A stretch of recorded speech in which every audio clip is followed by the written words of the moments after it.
से सीधे भगवत प्राप्ति है। आप बात समझ लीजिए। बहुत करुणामय युगल सरकार है, मेरे लिए माला बनाई। आपको पता नहीं, जब आप फूल उठाते हैं गुंथन करने के लिए, उसे ग्रथित करते हैं, उसे माला रूप देते हैं, वो उसी समय आपके भाव और आपकी क्रिया दोनों को देख रहे हैं। बहुत पुलक करके उदाहरण करते हैं। जब कैसे जाना कि पुलक कर, वो पुलकित है तो यहां पुलकन आ जाती है। जब यहां पुलकन आती है तो पता है हमारे स्वामी पुलकित है। स्वामी पुलकित है तो साधन नहीं दे। ये घर की दासता है। तो दासता दो प्रकार की होती है। एक बाहर का दास लाया हुआ, जो व्यवस्था उसकी मनोकामना पूर्ति अर्थ आदि के द्वारा। एक होता है घर जाया दास, जिसको पेमेंट से मतलब नहीं होती, अर्थ से नहीं मतलब, वो केवल सेवा सुख के लिए ही होता है। अपने स्वामी को प्रसन्न देखकर वो गर्वित होता है, आनंदित होता है। ये जो और सेवाएं करते हैं, ये घर जाए दास नहीं है। कुछ तो बहुत विनोद भरी बात होती है जो सेवा शब्द से ही बहिष्कृत हैं। जैसे, हे प्रभु आप हमारा अमुक काम कर दीजिए, मैं आपको 56 भोग लगाऊंगा। घूस नहीं, जैसे हिसाब आप एक काम कर दीजिए, इतने से ऐसी व्यवस्था आपकी कर देंगे। देखो ना, हंसी की बात है कि नहीं। अनंत ब्रह्मांडों का भरण पोषण करने वाले प्रभु को प्रलोभन दे रहा है। अब वो 56 भोग लगाएगा तो ललचा के वो काम पूरा कर देंगे। यह देखो ना कैसा मूढ़ता छाई है। भगवान हमारा ये काम कर दो, आपको इतने रुपए देंगे। ऐसे में 1,51,000 रुपया चढ़ाएंगे आपके ऊपर। अरे मां लक्ष्मी चरण चापती रहती, बावरे देने लेने की वहां बात मत कर। घर जाई सेवा की यहां बात हो रही है। यह बात समझना।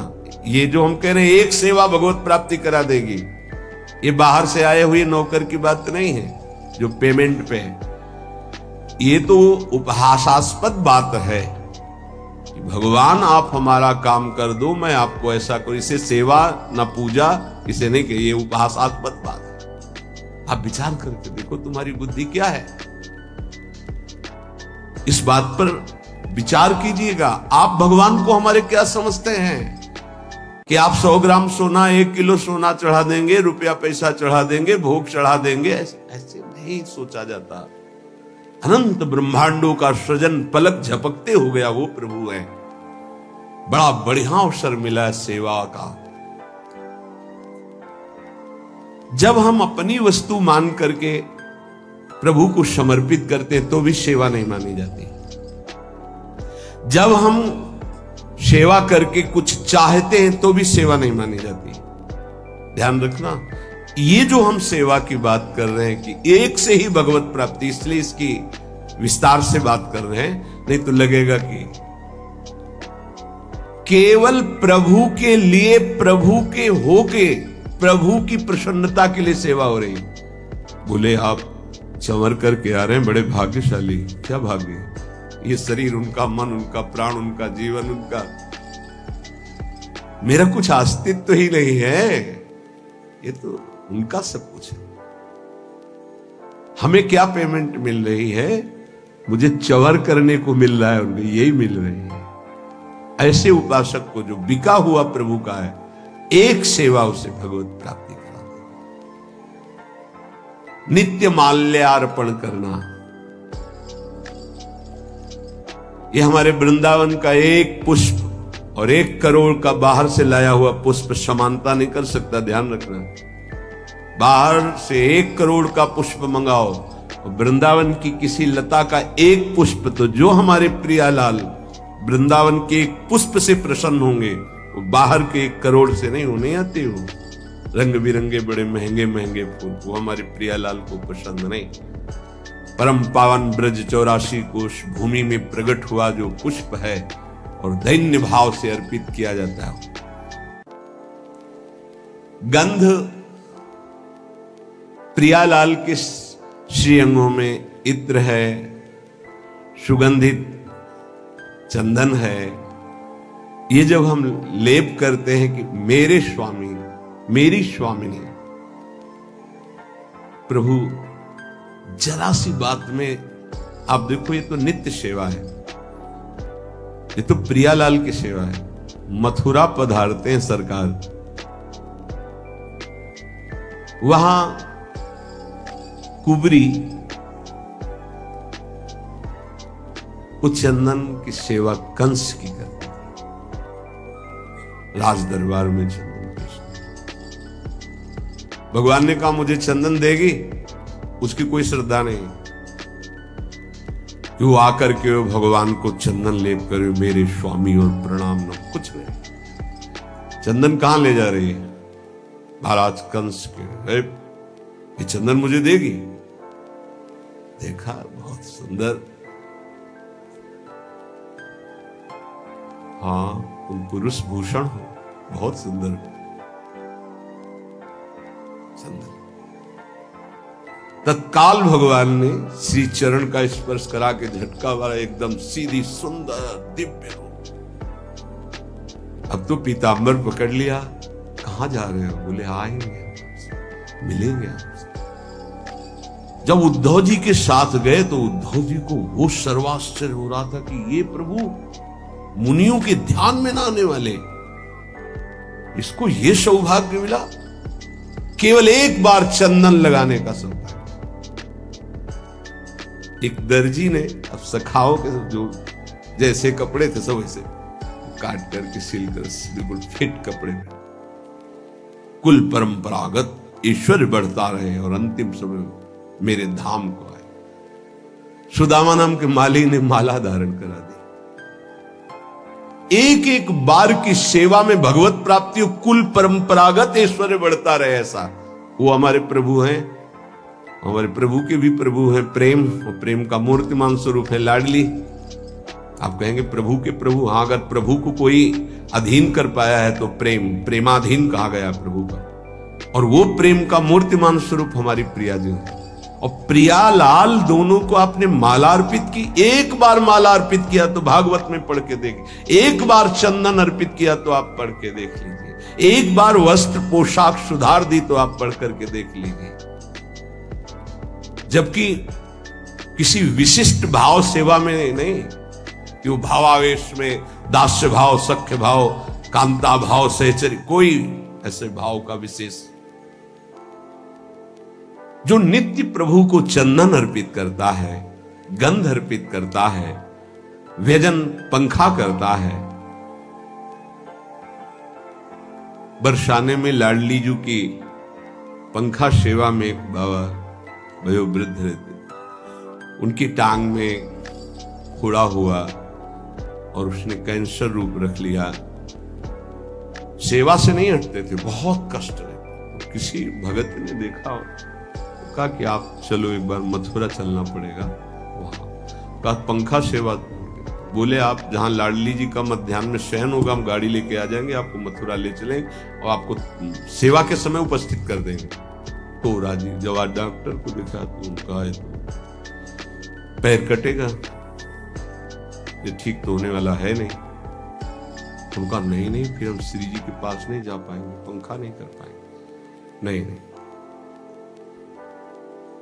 हम मरेंगे बस श्री जी की सेवा करते करते, ये सब नहीं करें, कोई दवा नहीं, हमें छोड़ा, श्री जी के पास छोड़ दे पंखा। रात्रि में जब श्री जी शयन करती तो बाहर हो,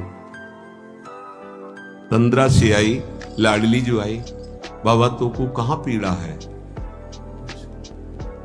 देख बाबा, खड़े होके देख, कोई पीड़ा नहीं थी।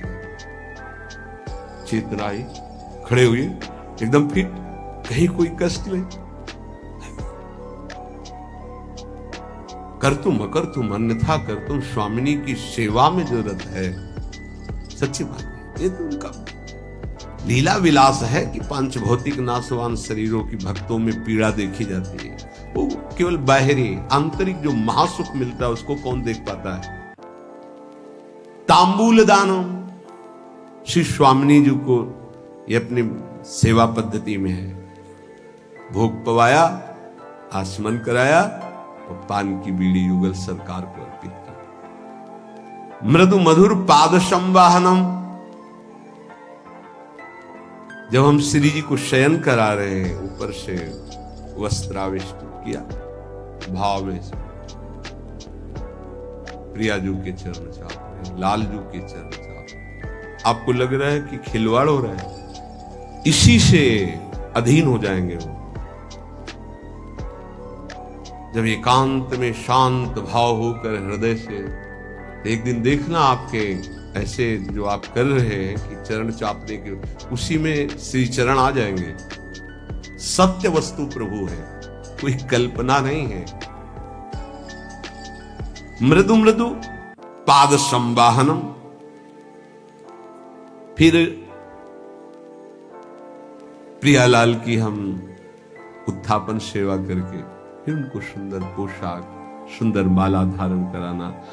ऐसे जो करता रहता है वो महाप्रेमावेश में एक दिन डूब जाता है। महाप्रेमावेश में पुलक शरीर होकर के, देह भाव रहित होकर के वो श्री जी की सखियों में सम्मिलित हो जाता है, राधा दासियों में सम्मिलित। क्या बताया साधन?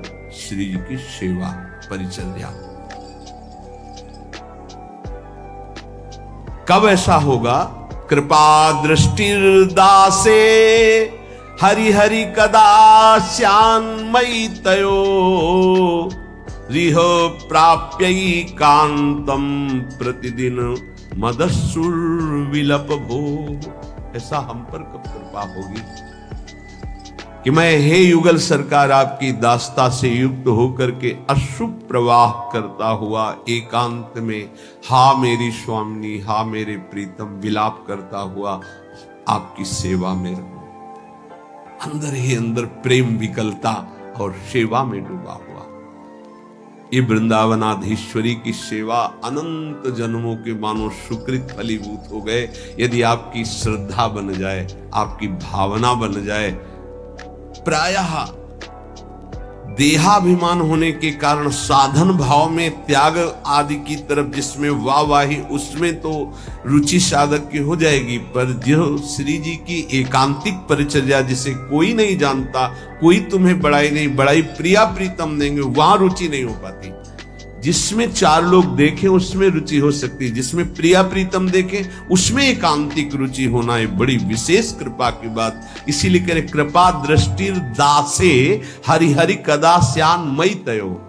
इस दास पर कभी ऐसी कृपा दृष्टि करो हे हरि, हे प्रभु, हे प्रियाजू, कि आपकी दासता की रुचि हो जाए, बस और कुछ नहीं, आपकी दासता की रुचि हो जाए। स्वयं आचार्य चरण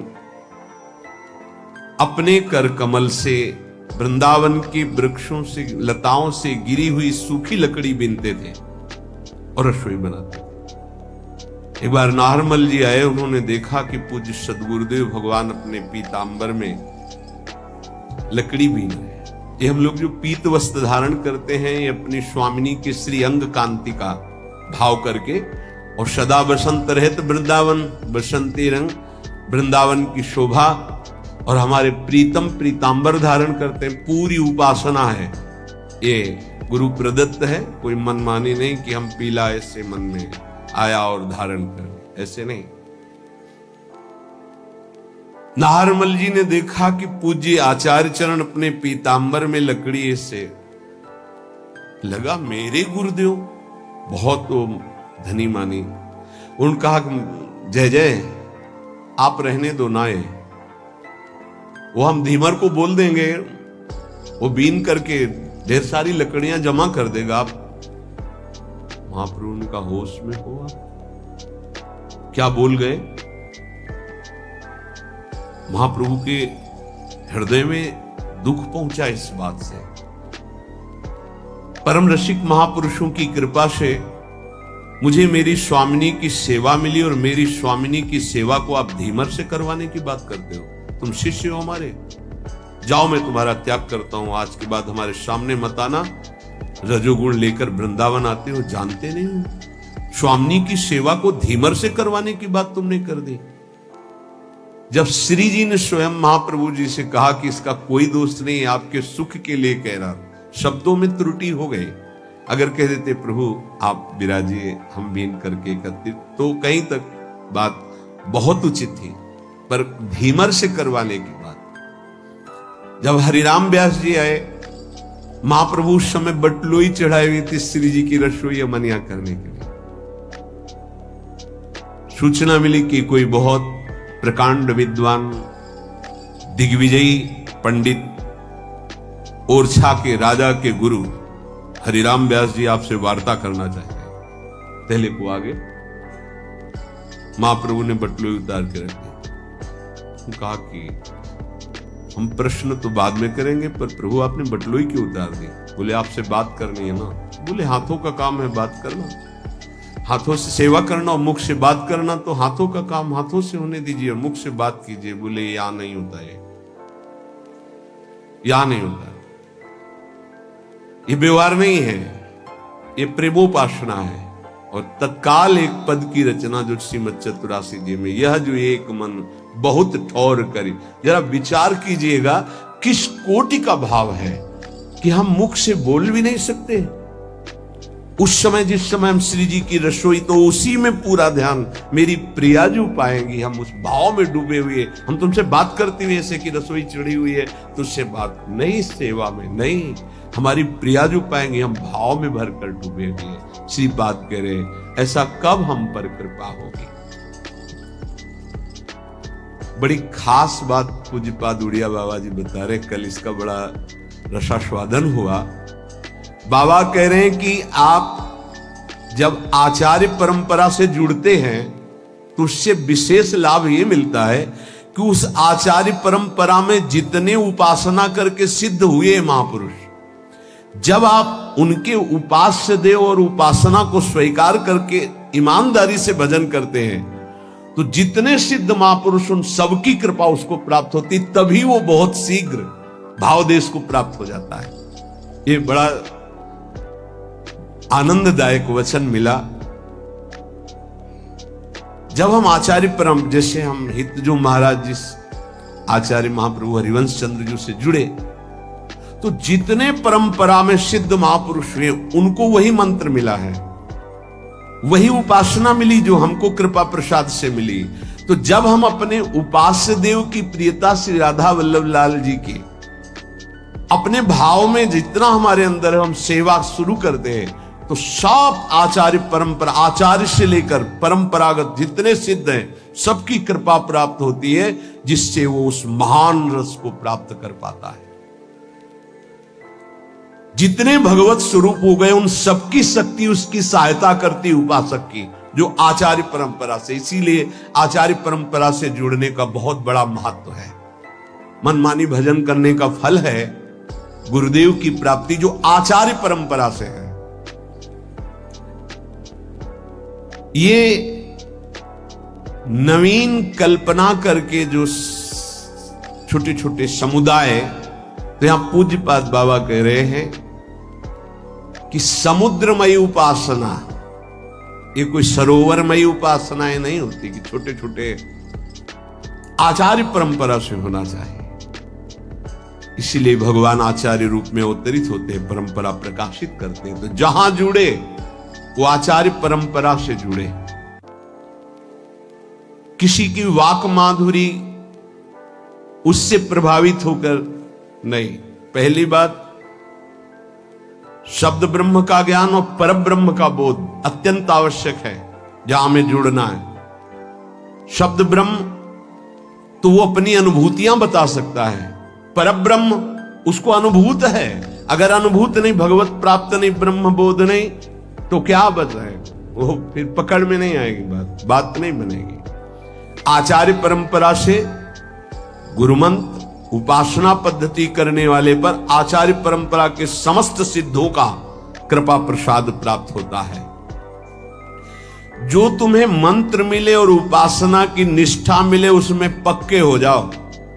पक्के, किसी भी स्थिति में अपना मंत्र छूटना है ना उपासना छूटनी, ये पक्का समझ लो, तब पक्के हो जाओगे।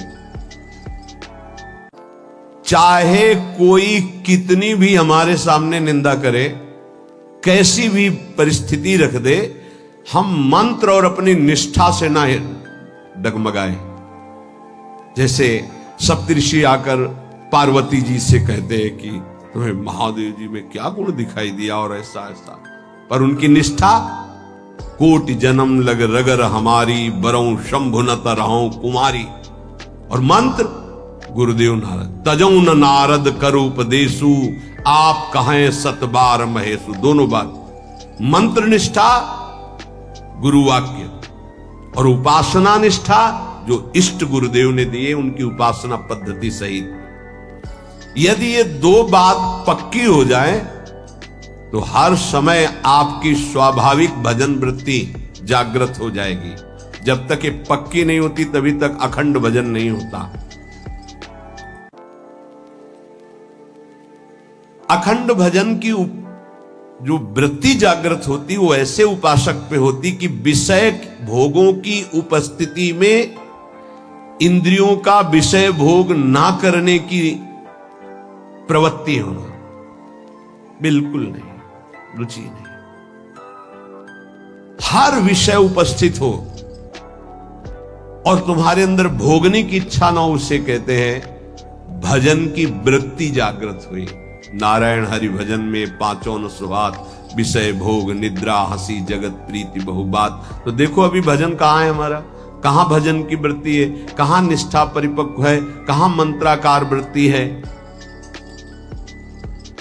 प्रभु का नाम वांछा कल्पतरु है, फिर उपासक क्यों मांग करता है? मत मांग, वो वांछा कल्पतरु, वो देख रहे हैं आपको जो जरूरत है वो अपने आप कर देंगे। गिज्ञाने की मांगने की बिल्कुल जरूरत नहीं। वो कोई अल्पज्ञ तो है नहीं कि हम अपनी बात नहीं कहेंगे तो वो सुन नहीं पाएंगे, देख नहीं पाएंगे, हम नहीं मांगेंगे तो वो जान नहीं पाएंगे। नहीं, सर्वज्ञ हैं, सर्वत्र हैं, सर्वशक्तिमान हैं, उनका विधान परम मंगलमय है। अगर वांछा करनी, आशा करनी तो एक ही बात की करो कि आप मिल जाओ। आप मिल गए तो सब मिल गया। अखिल कोटि ब्रह्मांडों का स्वामी मेरा हो गया तो सब ब्रह्मांड की वैभव संपत्ति भी तो मेरी हो गई। और सही पूछो तो इच्छा ही खत्म हो जाती है। भगवदानंद का स्मरण होते ही न सोचते न कांक्षति, कोई चाह नहीं, कोई इच्छा नहीं, कोई शोक नहीं। उपासक की सबसे बड़ी उपलब्धि है उपासना में यह मिलती है कि सतत स्मरण किसका चल रहा है ये देखना है। अगर आपका सतत स्मरण भगवान का चल रहा है तो आप भगवान के उपासक हो, प्रियालाल के तो प्रियालाल का, और भोगों का तो भोगों के उपासक हो, भेष कोई भी हो। देखो एक बात अंदर से समझनी है कि ये वाहवाही उपासना का फल नहीं है, नहीं है। यहां की स्थिति उपासना का फल है, बाहर की नहीं, प्रकृति राज्य नहीं है ये भागवतिक है। उपासना की सिद्धि यहां देखी जाती है, यहां नहीं देखी जाती, बाहर अंतर देखी जाती है। अंतर में स्थिति क्या है? निरंतर भगवदाकार, मान अपमान निंदा स्तुति आदि में सम स्थिति ठीक है। ये बाहर की तो इसका क्या भरोसा? परिवर्तनशील संसार, परिवर्तनशील शरीर, क्या भरोसा है इसका? ये टिकाऊ चीज नहीं है कि मान लें कि जीवन में हमारे साधना और भजन का फल हुआ कि हमारा नाम हो गया। ये अज्ञान की वृत्ति है, ये साधना की वृत्ति नहीं है, ये उपासक की वृत्ति नहीं है, ये जिज्ञासु या ज्ञानी की वृत्ति नहीं है, ये घोर अज्ञान की वृत्ति है। चार अल्पज्ञ पुरुषों के द्वारा दिया गया सम्मान और उससे हम ये मान ले कि हम महान हो गए, ये अल्पज्ञता ही है, अज्ञान ही है। स्नेह भरा निरंतर स्मरण उपासक की उपासना की परिपक्व अवस्था है। ये बहुत बचना चाहिए सम्मान से, लोकप्रियता से, लोक रिझावे से। इसका कोई अस्तित्व नहीं है, कोई अस्तित्व नहीं है। आपको लगता है कुछ तो है, कुछ नहीं है। जैसे लगता है कि 100 लोग तो प्रणाम करें, कुछ तो है। बिल्कुल नहीं हो सकता, कुछ नहीं हो सकता। ऐसा भी हो सकता है, कितने हजार की भीड़ लगती है। फिल्म वाले जो बना होता, क्या थिएटर कहते, कितने हजार, क्या होता है उसमें, कितने हजार लोगों को आप देखो, दिन भर वहां आना जाना लोगों का चलता रहता है। 3 घंटे का शो चलता है, हजारों लोग होते, क्या होता है, कुछ नहीं, झूठे पे झूठा। तो हजारों लोग मानसिक बुद्धिमान तो है ही, वहां है तो कुछ तो होगा, कुछ नहीं। व्यर्थ का पैसा, व्यर्थ का समय, व्यर्थ का चिंतन, व्यर्थ की लीला, उसमें राजी है।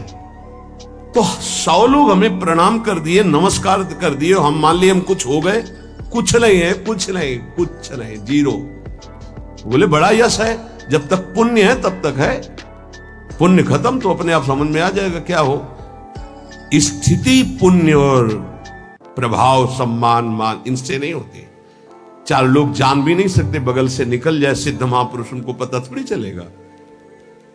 कभी सम्मान और प्रियता को अपनी साधना की स्थिति न समझ ले। साधना की स्थिति स्नेह भरा आराध्य देव का स्मरण और द्वंद्वों में समता, ये प्राप्त हुआ तो साधना का फल मिला। ये सब नहीं, कुछ नहीं भाई, कुछ नहीं। जैसा कह रहे हैं विश्वास करो, कुछ नहीं। चमड़ी और दमड़ी का चमत्कार, पुण्य उसका चमत्कार। चमत्कार यहां का, सिद्ध महापुरुषों का यहां का होता है, हृदय का। लौट कर अपने हृदय में देखो, सम्मान सुख दे रहा है, हां। अपमान बुरा लग रहा है, हां। कुछ नहीं मिला आपको, अध्यात्म का कुछ नहीं मिला। ये तुम्हारे पुण्यों का है खेल। तुम्हारे लिए संसार में कोई निंदा का पात्र है? बोले हां है। कोई प्रशंसा का पात्र है? हां। कुछ नहीं हुआ तुम्हें, कोई ज्ञान नहीं है, कोई तुम्हारे अंदर अध्यात्म नहीं जागृत हुआ। अगर निंदा की जाती तो इस शरीर की, निंदा की जाती तो मन और इंद्रियों की जो विषयगामी है, प्रशंसा की जाती तो सत्य सच्चिदानंद भगवान में स्थिति की, बस। और तो चराचर जगत भ्रम में भटक रहा है, इसकी क्या निंदा। ये सब भगवत स्वरूप खेल हो रहा, त्रिगुण माया का। मनुष्य शरीर बहुत मलिन है, इससे एक ही उज्ज्वलता है भगवत प्राप्ति। सबसे बड़ा लाभ है मनुष्य शरीर का भगवत प्राप्ति। ये नहीं हुआ तो बहुत ही गंदा है, कुछ नहीं। भगवत भजन होके भगवत प्राप्ति नहीं हुई तो इस शरीर की दुर्लभता जो वर्णन की गई है वो भोगों के लिए नहीं है। जब उपासक उपासना में लगता है तो उसको विघ्न डालने के लिए सबसे बड़ा शत्रु खड़ा होता है, जिसका नाम अहंकार है, अभिमान। जहां अभिमान हुआ तो उसका परिचय है कि आप में अभिमान है कि नहीं। जब दूसरों में दोष दर्शन होने लगे तो आप में गुणाभिमान हो चुका है, इसीलिए दूसरों में दोष दर्शन होते हैं।